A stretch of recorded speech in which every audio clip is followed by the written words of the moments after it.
नारायण साकार हरि पर पटना में केस दर्ज है। ये जानकारी सामने आ रही। हाथरस भगदड़ को लेकर पटना में केस दर्ज किया गया है। तो इस वक्त की बड़ी खबर, नारायण साकार हरि पर पटना में केस दर्ज किया गया। हाथरस में जिस तरीके से उसके सत्संग में भगदड़ मची, 121 लोगों की मौत हुई, इसी भगदड़ को लेकर पटना में ये केस दर्ज किया गया है। तो अब तक इस मामले में जो एफआईआर दर्ज की गई थी उस पर बाबा का नाम नदारद था, लेकिन पटना से जो जानकारी मिल रही है कि इस पूरे मामले में एक केस दर्ज किया गया है और हाथरस भगदड़ को लेकर पटना में ये जो केस दर्ज किया गया है, नारायण साकार हरि पर यह केस दर्ज हुआ है।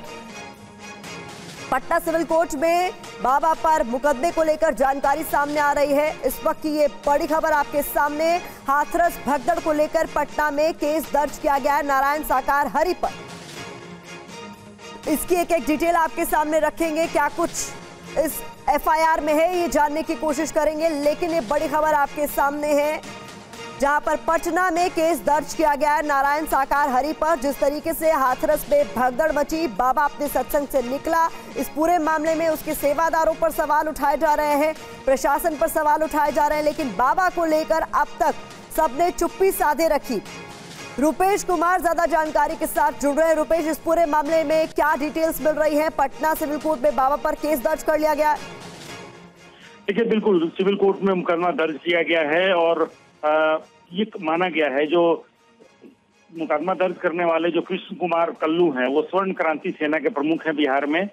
उन्होंने ये कहा है कि जिम्मेदार बाबा है, बाबा की जिम्मेदारी है, लिहाजा बाबा के ऊपर मुकदमा दर्ज होना चाहिए। और इसी को लेकर उन्होंने जो भोले बाबा है उनके ऊपर मुकदमा दर्ज किया है। और मुकदमा जो दर्ज किया है, रवि रंजन दीक्षित हैं, रोशन कुमार और सुरभि सुमन जिन्होंने मुकदमा दर्ज किया है, उन्होंने भी सिविल कोर्ट के बाहर बताया है कि जो कंप्लेन फाइल किया गया है उसमें जो नारायण हरि हैं उनको मुख्य रूप से साजिशकर्ता, उनको जिम्मेदार मानते हुए 121 लोगों की मौत का जिम्मेदार सीधे तौर पर नारायण साकार हरि को माना गया है और उसी को लेकर के यहाँ पर मुकदमा दर्ज किया गया है। यानी कि जितने चाहे वो वहाँ जो एफआईआर हुआ उस एफआईआर में अभी तक बाबा का नाम नहीं आया था, लेकिन पटना सिविल कोर्ट में जो मुकदमा दर्ज हुआ है उसमें सीधे तौर पर 121 मौतों का जिम्मेदार नारायण हरि को मानते हुए और उन्हीं के खिलाफ मुकदमा दर्ज कराया गया है। बहुत शुक्रिया इस तमाम जानकारी के लिए रुपेश, आप लगातार नजर बनाए रखें।